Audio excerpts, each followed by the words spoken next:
No vídeo de hoje eu vou te mostrar como que na prática você pode se tornar aquele morno que a palavra diz que será vomitado da boca de Deus.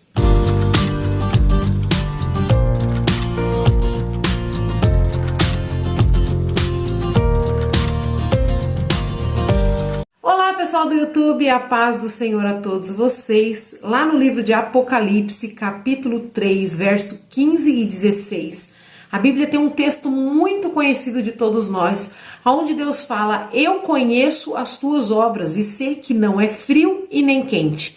Assim, porque és morno, não és nem frio e nem quente, vomitar-te-ei da minha boca.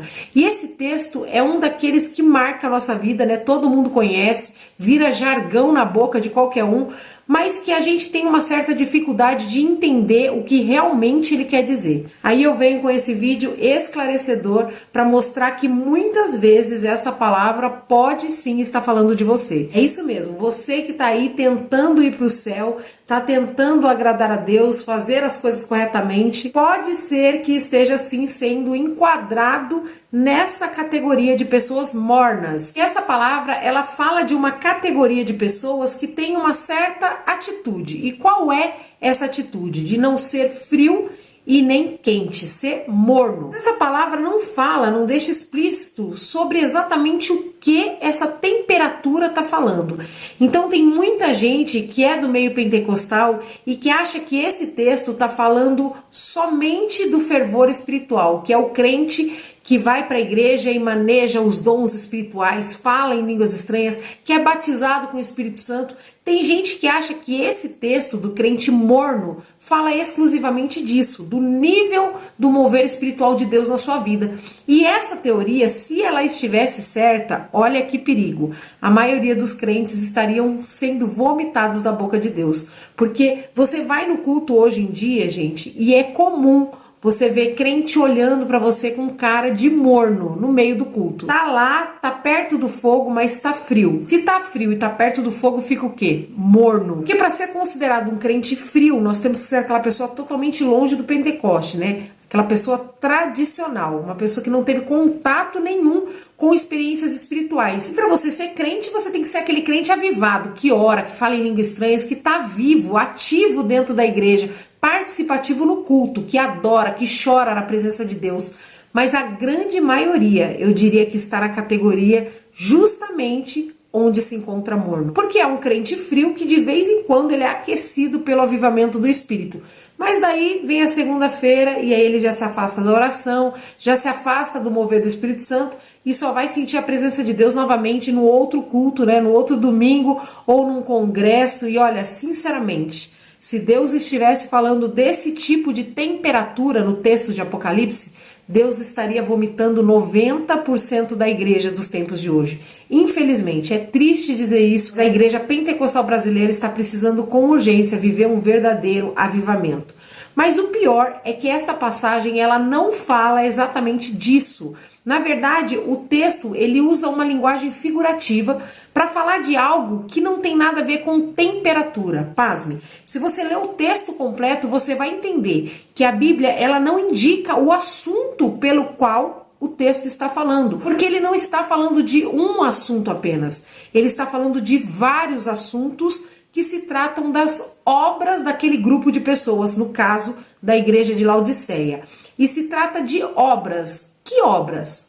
Qualquer uma. Ou mais precisamente, todas as obras. Em todos os assuntos da vida do crente. Ele pode ser frio, quente ou morno. O que a gente precisa entender é que essa palavra ela está falando a respeito da vida de alguém que não é nem 8 e nem 80, ou seja, é um meio termo.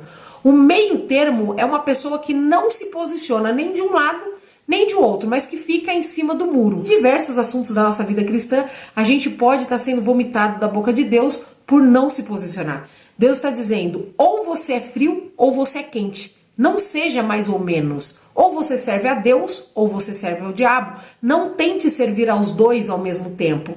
Por quê?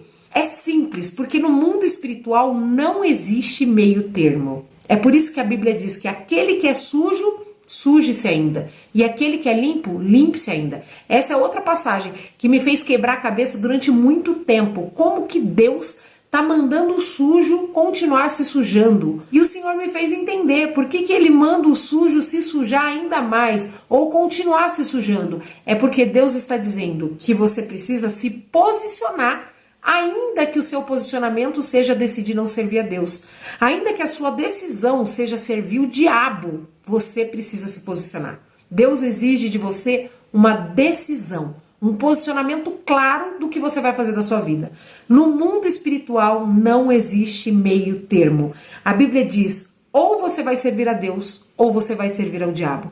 Você não vai conseguir servir os dois senhores ao mesmo tempo. Você vai agradar a um e aborrecer o outro. E adivinha qual dos dois senhores é o que fica aborrecido? Deus. O diabo ele não se aborrece de dividir o seu coração com Deus. Olha que interessante. Se você decide agradar a Deus no seu coração e nas suas atitudes, você agrada. Mas se você decide agradar a Deus e ao diabo, você aborrece a Deus, mas ainda assim continua agradando o diabo. Porque o inimigo das nossas almas, ele não deseja exclusividade. Isso é uma característica apenas de Deus. Deus exige que você seja exclusivamente dele. Deus não divide a sua glória com ninguém. Mas o inimigo não. Se você quiser adorar a Deus e a ele ao mesmo tempo, ele aceita. Ele aceita que você faça isso porque ele sabe que para Deus precisa de exclusividade. Ele sabe que no mundo espiritual não existe meio termo e que Deus não vai aceitar dividir o espaço com ele e que automaticamente você estará desagradando a Deus e passando para o lado dele, mesmo que você não perceba. A gente consegue desenhar isso numa parábola muito conhecida, uma historinha que eu conheço há muito tempo, onde existia um muro e do lado direito do muro estavam Deus e os seus anjos e do lado esquerdo do muro o diabo e os seus anjos. E uma pessoa estava em cima do muro e os anjos que estavam do lado direito começaram a gritar, desce, desce, começaram a pedir para que essa pessoa descesse para o lado direito. Vem para o nosso lado, olha, aqui é o lado bom, é o lado de Deus, da luz, você vai ser salvo, desce desse muro, venha para o lado direito. E os demônios que estavam do lado esquerdo do muro simplesmente ignoravam a pessoa em cima do muro. Eles não faziam aquela campanha para que essa pessoa fosse para o lado deles.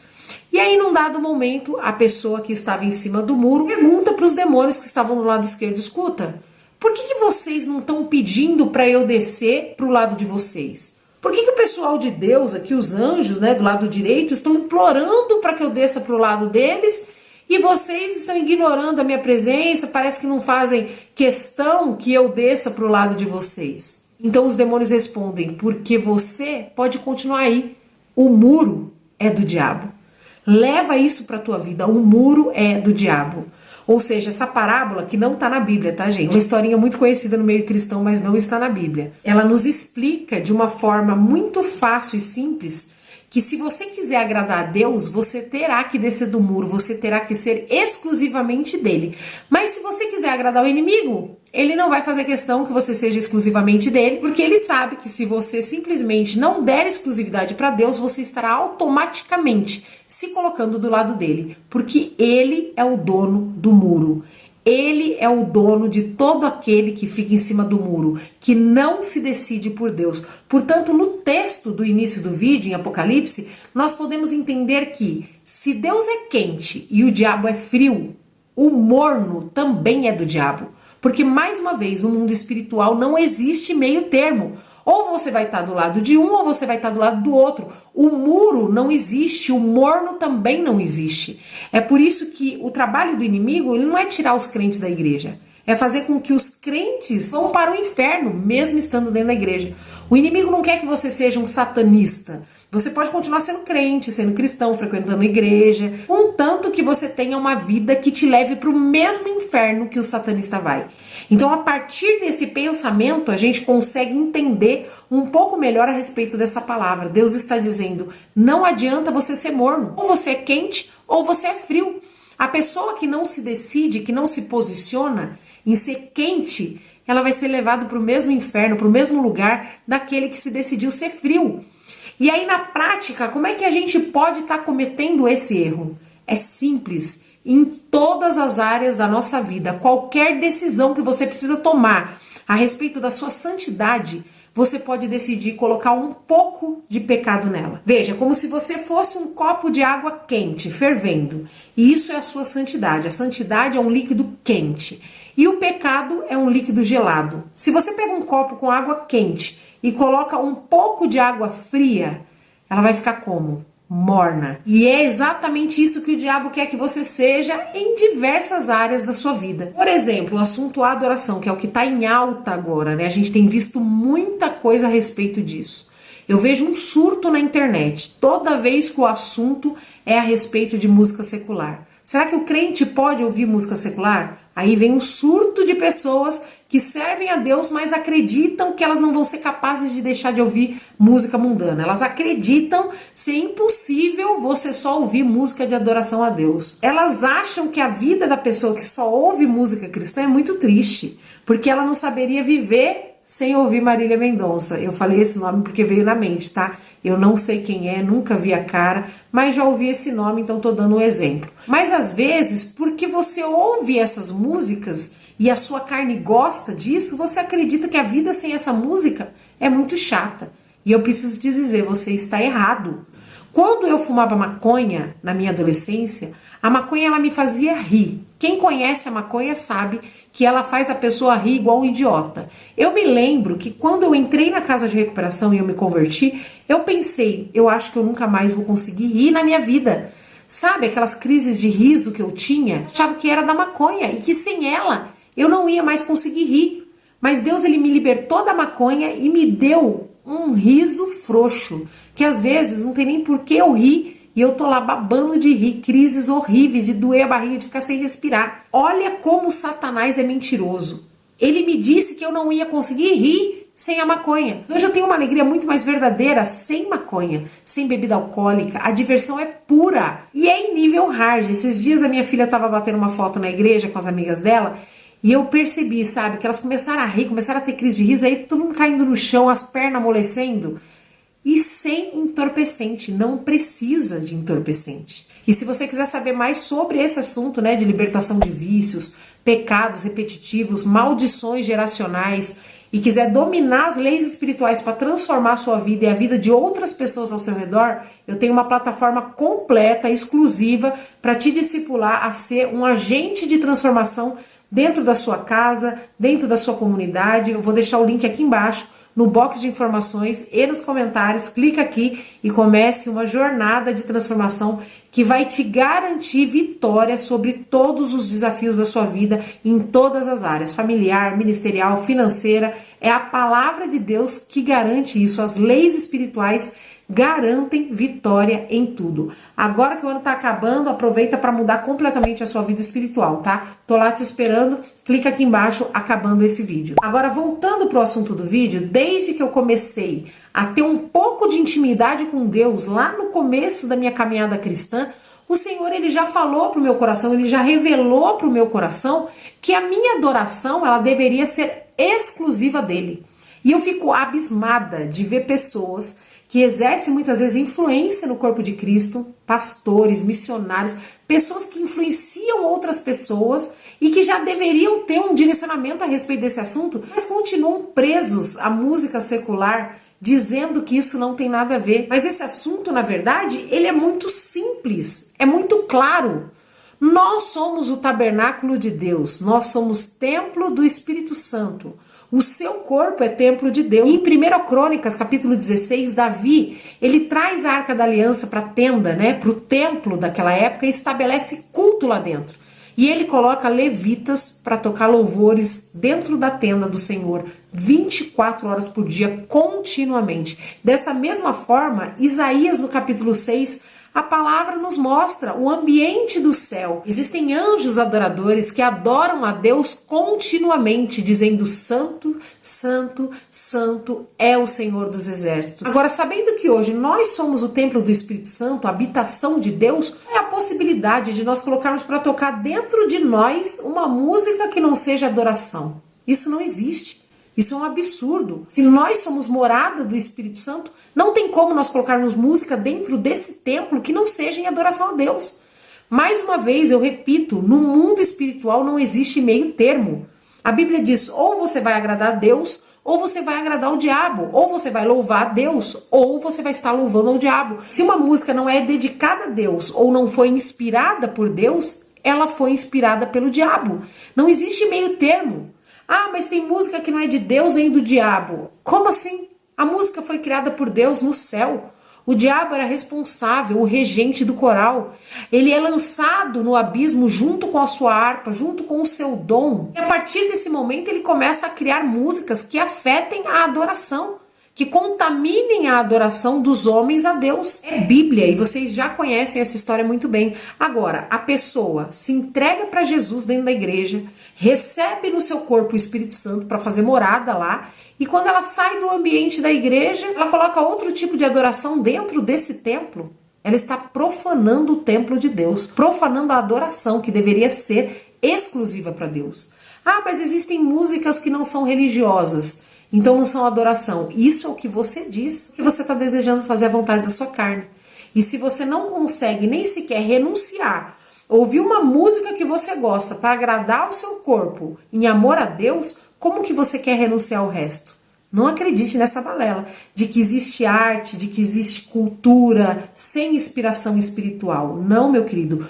Toda arte é necessariamente um culto. A música foi criada por Deus e a habilidade de criar a música foi entregue por Deus a Lúcifer. E por ser lançado do céu com o seu dom, porque os dons são entregues sem arrependimento, ele deseja fazer com que você adore a ele. Ele deseja tirar a adoração de Deus e trazer para ele. É a coisa que ele mais quer, é ser adorado. A coisa que o diabo mais deseja é roubar a adoração de Deus. Foi por isso que lá no deserto, na tentação de Jesus, ele queria que Jesus se prostrasse e adorasse a ele em troca dos reinos e das glórias do mundo. Foi a última tentação de Jesus naquele deserto. Ou seja, Jesus suportou as duas primeiras tentações de forma aparentemente passiva. Mas quando o diabo tenta tocar na adoração de Deus, Jesus exclama. Pela forma como o texto está escrito, demonstra que Jesus dá um grito, dizendo: vai-te, Satanás, porque está escrito que somente a Deus nós podemos adorar. E agora, nesse tempo, você não tem mais desculpa por não saber disso, porque as coisas estão muito explícitas. Escute, as coisas sempre estiveram aí. O diabo sempre esteve no meio da música, mas hoje Deus tem revelado a nós o oculto. Pode acreditar em mim, a profanação sempre teve na música, nos filmes, na cultura, mas nos últimos dias, nos últimos tempos, nós estamos tendo a revelação. Escamas espirituais têm sido removidas dos nossos olhos. Por que você acha que as crianças da minha época, elas rebolavam na boquinha da garrafa e a gente não via problema nenhum nisso? Por que a gente via uma mulher nua, pelada praticamente na TV, no domingo à tarde, junto com a família na banheira do Gugu, e a gente não ficava chocado com aquilo? Escamas espirituais. E Deus tem arrancado essas escamas dos nossos olhos. Tem muita gente que está ficando abismado com o que está vendo, mas isso não é de hoje. Agora a Bíblia diz: a quem mais é dado, mais será cobrado. Falando sobre conhecimento. Você está tendo conhecimento espiritual. Então você não é mais inocente e você será cobrado por isso. Em tudo você consegue ser morno. Na forma como você ama a Deus, na forma como você ama o seu próximo, na forma como você adora, como você ora, como você prega o evangelho. Em tudo você pode decidir não ser tão quente assim, não fazer 100% o seu melhor. Mas Deus, ele não aceita nenhum por cento de sujeira dentro da sua santidade. Ele não vai engolir isso. E ele já avisou que vai vomitar da sua boca. Se esse vídeo te edificou, não saia daqui sem deixar um joinha. Se inscreva aqui embaixo no canal. Clique no sininho das notificações para você ser avisado dos próximos vídeos. Não se esqueça de me seguir nas minhas redes sociais. No Instagram é Kelly Salles Oficial, porque eu apareço todos os dias nos stories, respondo todo mundo pelo direct e coloco bastante conteúdo espiritual por lá também. Compartilhe esse vídeo lá no grupo da sua igreja, tenho certeza que tem alguém lá que precisa ouvir essa palavra. Deus abençoe a sua vida e fique firme em nome de Jesus. Tchau!